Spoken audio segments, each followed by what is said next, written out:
Hi viewers, welcome to meta style. வீடியோக்குள்ளே போகிறதுக்கு முன்னாடி நம்மளோட சேனலை சப்ஸ்கிரைப் பண்ணாதவங்க சப்ஸ்கிரைப் பண்ணிட்டு கொஞ்சம் சப்போர்ட் பண்ணுங்க. வாங்க வீடியோக்குள்ளே போகலாமா? கார்த்தி ரேவதி சீரியலில் என்ன பரபரப்பாக போயிட்டு இருக்குன்னு பார்க்கலாமா? வழியாக நம்ம ரேவதி போராட்டம்லாம் பண்ணி எப்படியோ நம்ம கார்த்தி வெளியில் கொண்டு வந்துட்டாங்கன்னே சொல்லலாம். இது வல்லவா காதல். இந்த பக்கம் ஈஸ்வரி சந்திராவும் இந்த விஷயத்தை கேள்விப்பட்டுட்டு உடனடியே அந்த ஸ்டேஷனுக்கு வராங்கப்பா. இந்த பக்கம் கார்த்தி வெளியில் வந்த உடனே ரேவதி கார்த்தியை பார்த்துட்டு மாமா அப்படின்னு சொல்லிட்டு கட்டி பிடிச்சிக்கிறாங்கப்பா. இந்த இடத்துல ரேவதி அவங்களோட ஃபீலிங்கை எமோஷனலாக வெளிப்படுத்துறாங்கன்னே சொல்லலாம். நம்ம கார்த்தி சொல்கிறாங்க, இங்கே பாரு ரேவதி, தயவு செய்து அழாத, அதான் வெளியில வந்துட்டேன்ல, இதுக்கப்புறம் எந்த பிரச்சனையும் இருக்காது அப்படின்னு சொல்லிட்டு ஆறுதல் சொல்லிட்டு இருக்காரு. உடனே நம்ம மயில்வாகனம் இருக்காரு இல்லையா, பாருப்பா கார்த்தி, ரேவதி நீ வெளியில வர்றதுக்காக ரொம்ப போராடிட்டப்பா. உடனே ஊருக்காரங்களும் வந்து கார்த்தி கிட்ட சொல்றாங்க, இங்க பாருப்பா தம்பி, உனக்கே ஒரு பிரச்சனைனா நாங்கெல்லாம் சும்மா இருப்போமா சொல்லு, அதனாலதான் நாங்களும் உனக்கு சப்போர்ட்டா ரேவதி கூட இந்த போராட்டத்துல இறங்கிட்டோம். அது மட்டும் இல்லாம இவங்களுக்கு எவ்வளவு தைரியம் இருந்தா இந்த மாதிரி ஒரு காரியத்தை பண்ணிருப்பாங்க. உடனே அங்க இருக்கிறவங்க எல்லாருமே சேர்ந்துட்டு அதிகாரியை திட்ட ஆரம்பிச்சிடறாங்கன்னே சொல்லலாம். உடனே பெரிய அதிகாரி வந்து அவரை சஸ்பெண்ட் வேற பண்ணிடுறாங்கப்பா. உடனே இந்த அதிகாரி ஃபீல் பண்ண ஆரம்பிச்சிட்டாங்கப்பா, இந்த சந்திரகலா பணத்தை கொடுத்தனால இந்த பணத்துக்கு ஆசைப்பட்டு இந்த மாதிரி ஒரு காரியத்தை பண்ணிட்டுமே, ஆனா இப்போ என்னோட வேலையே போச்சு அப்படின்னு சொல்லிட்டு ரொம்ப சோகமா இருக்காருப்பா. இது முன்னாடியே யோசிச்சிருக்கணுமா இல்லையா? அது மட்டும் இல்லாம நம்ம கார்த்தி ஊர்க்காரங்க எல்லாருக்கிட்டையுமே நன்றி சொல்றாங்கப்பா. உடனே ஊர்க்காரங்களாம் கார்த்தி கிட்ட கேட்கறாங்க, இங்க பாரு கார்த்தி தம்பி, உனக்கு ஏதாவது பிரச்சனைனா எங்க கிட்ட சொல்லு அப்படின்னு சொன்ன உடனே நம்ம கார்த்தி சொல்றாங்க, அப்படிலாம் எந்த பிரச்சனையும் கிடையாது, நீங்க கிளம்பலாம், நன்றி அப்படின்னு சொல்லி எல்லாரையும் அனுப்பி வச்சிடறாருப்பா. உடனே நம்ம ரேவதி வந்து கார்த்தி கிட்ட சொல்றாங்க, இந்த மாதிரி உங்களை வெளியில விடணும் அப்படின்னு சொல்லிட்டு அம்மா கிட்ட நான் எவ்வளவோ கெஞ்சின மாமா, ஆனா அவங்க கொஞ்சம் கூட மனசாட்சியே இல்லாம உங்களை நான் பிரிஞ்சு வந்தாதான் வெளியில விடுவேன்னு சொல்லிட்டாங்க மாமா. அது மட்டும் இல்லாம இந்த அதிகாரியும் அவங்க கிட்ட பணத்தை வாங்கிட்டு இந்த மாதிரி ஒரு காரியத்தை பண்ணிட்டாங்க, அதனாலதான் மாமா இந்த மாதிரி ஒரு போராட்டத்துல இறங்கிட்டேன் அப்படின்னு சொல்லிட்டு இருக்கும்போது கார்த்தி கேட்கறாங்க, இங்க பாரு ரேவதி, உனக்கு எது பிரச்சனை இல்ல, நீ நல்லா தானே இருக்க அப்படின்னு சொல்லிட்டு விசாரிக்கிறாருப்பா. பாருங்க மாமா, நீங்க என் பக்கத்துல இருந்தாலே எனக்கு எந்த பிரச்சனையும் வராது அப்படின்னு சொல்லிட்டு இருக்கும் போதே நம்ம சாமுண்டீஸ்வரியும் இந்த சந்திரகலாவும் வந்துடுறாங்கப்பா.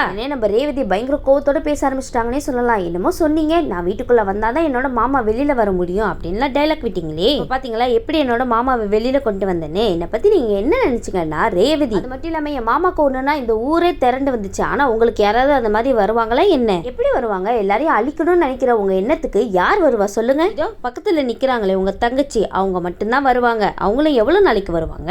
சில உங்களே காலை வாரி விட்டுட்டு போறாங்க, பாத்துட்டே இருங்களா அப்படின்னு சொல்லிட்டு நம்ம ரேவதி ரொம்ப ஆக்ரோஷமா பேசிட்டு இருக்காங்கன்னே சொல்லலாம். நம்ம ரேவதி சொன்ன பாயிண்ட் கரெக்ட் தான், ஆனா ஒரு நாள் இல்லைன்னா ஒரு நாள் ஈஸ்வரி இந்த சந்திரகலா உங்களை காலை வாரிட்டு போயிட்டே இருக்க போறாங்கன்னு தான் சொல்ல போறோம். நம்ம ரேவதி வந்து ஈஸ்வரி கிட்ட சொல்றாங்க, இதுக்கப்புறமும் பழசெல்லாம் மனசுல வச்சுட்டு இந்த மாதிரி பழி வாங்கணும், இப்படி பண்ணணும் அப்படி பண்ணணும்னு சொல்லிட்டு வந்தீங்க, அப்புறம் இந்த ரேவதி இதெல்லாம் பார்த்துட்டு சும்மாவே இருக்க மாட்டா அப்படின்னு சொல்லிட்டு பயங்கரமா பேசுறாங்கப்பா நம்ம ரேவதி. அம்மா பேச்சுக்கு மறு பேச்சு பேசாத ரேவதியா இந்த மாதிரிலாம் பேசுறதுன்னு எங்களுக்கே ஆச்சரியமா இருக்குல்ல. நம்ம கார்த்திங்க பாரு ரேவதி, தயவு செய்து அமைதியாரு அப்படின்னு சொல்லிட்டு இருக்கும்போது, என்ன மாமா அமைதியா இருக்க சொல்றீங்க? நான் உங்களை வெளியில விடுறதுக்காக எப்படி எல்லாம் கெஞ்சினேன்னு தெரியுமா? ஆனா அவங்க என்னன்னா உங்களை பிரிஞ்சு வந்தாதான் வெளியில விட சொல்லுவேன் அப்படின்னு சொல்லிட்டு இப்பெல்லாம் பேசினாங்கன்னு தெரியுமா மாமா உங்களுக்கு? பாருங்க, உங்க ரெண்டு பேருக்குமே சொல்லிக்கிறேன், இனி உங்களால மட்டும் இல்ல யாருனாலுமே என்னையும் கார்த்தி மாமாவையும் பிரிக்கவே முடியாது அப்படின்னு சொல்லிட்டு சவாலா விடுறாங்கப்பா நம்ம ரேவதி. நம்ம ரேவதி கார்த்திகையை பிடிச்சிட்டு இதுக்கப்புறமும் நம்ம இங்க இருக்கவே கூடாது மாமா, வாங்க கிளம்பலாம் அப்படின்னு சொல்லிட்டு கூட்டிட்டு போயிட்டு இருக்காங்கப்பா. உடனே நம்ம மயில்வாகனம் ஈஸ்வரி கிட்ட சொல்றாங்க, அத்தை நீங்க இந்த மாதிரிலாம் பண்ணிருக்க கூடாது, பண்ணது எவ்வளவு பெரிய தப்பு தெரியுமா? அது மட்டும் இல்லாம ஊர்க்காரங்க எல்லாருமே கார்த்திக் தான் சப்போர்ட்டா இருக்காங்க.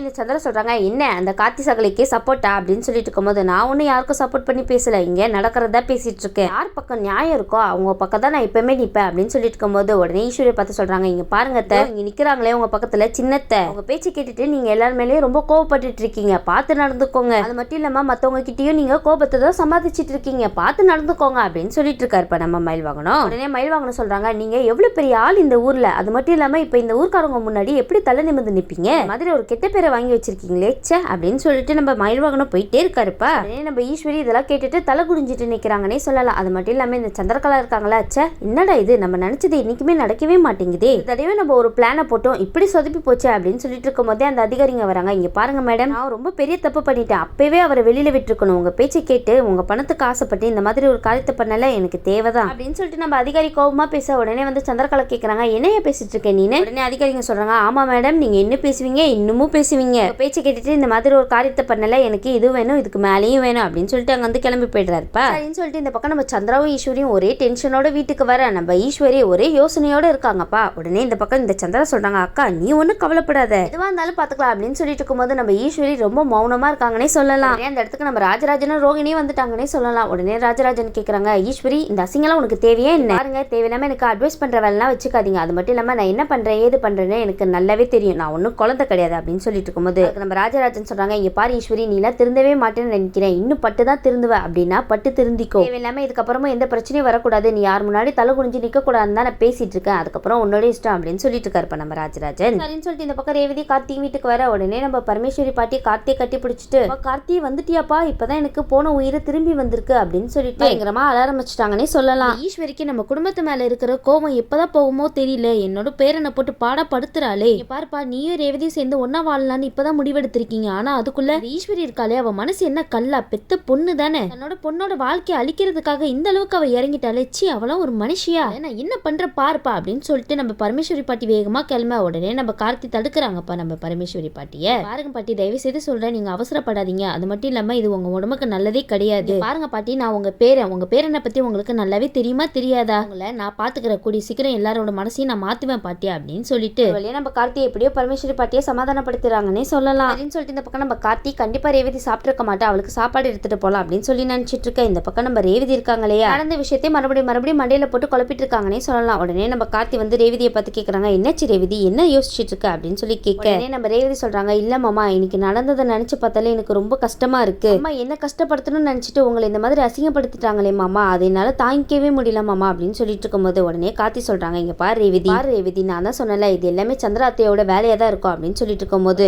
நம்ம ரேவதி சொல்றாங்க, அம்மாக்கு தெரியாம எதுவும் நடந்திருக்காதுல்ல மாமா அப்படின்னு சொல்லி கேட்டுட்டு இருக்கும்போது நம்ம கார்த்திக்கு பதில் சொல்றதுக்கு ஒரு வார்த்தை கூட இல்லைன்னே சொல்லலாம். நம்ம கார்த்தி சொல்றாங்க, இங்க பாரு ரேவதி உங்ககிட்ட ஒரே ஒரு விஷயம் மட்டும் நான் சொல்லிக்கிறேன், கண்டிப்பா நம்ம அத்தையோட மனசு மாறும். இந்த கார்த்தி அவங்க மனசை மாத்தி காமிப்பேன். அது மட்டும் இல்லாம அவங்க சம்மதத்தோட நம்ம 2 பேருமே கூடி சீக்கிரம் வாழதான் போறோம் ரேவதி, நீ வேணா பாரு அப்படின்னு சொல்லிட்டு ஒரு நம்பிக்கை தராருப்பா நம்ம ரேவதிக்கு. கார்த்தி நீங்க எப்படி சொல்லிட்டு இருக்கீங்க, ஆனா இந்த ஈஸ்வரியை பார்த்தா அப்படி தெரியலையே, ஈஸ்வரியை பார்த்தாலே தெரியுது உங்களை பழி வாங்குற எண்ணம் மட்டும்தான் அவங்க கண்ணுக்குள்ளேயே இருக்கு, மேல ஏற்கனவே செம்ம கடுப்பா இருக்காங்க. அது மட்டும் இல்லாம எல்லா பிளானும் தோல்வியா வேற போயிடுது. அது வேற ஒரு பக்கம் கடுப்பு இந்த ஈஸ்வரிக்கு. கார்த்தி உன்னை எப்படியாவது நான் தோக்கடிச்சே காமிப்பேன்டா அப்படின்னு சொல்லிட்டு வெறியோட இருக்காங்கப்பா நம்ம ஈஸ்வரி. உடனே நம்ம கார்த்தி சரி ரேவதி இதுக்கப்புறம் இதை பத்தி பேச வேணாம் அப்படின்னு சொல்லிட்டு சாப்பாடுலாம் ஊட்டி விட்டுட்டு இருக்காங்கப்பா ஒருத்தருக்கு ஒருத்தர். சரின்னு சொல்லிட்டு இந்த பக்கம் இந்த சந்திரா இருக்காங்களே இவங்களால சும்மாவே இருக்க முடியாது போல, இப்பதான் ஒரு பிரச்சனை முடிஞ்சிச்சு, அதான் ஊர் பஞ்சாயத்தை கூப்பிட போறாங்கப்பா இவங்க.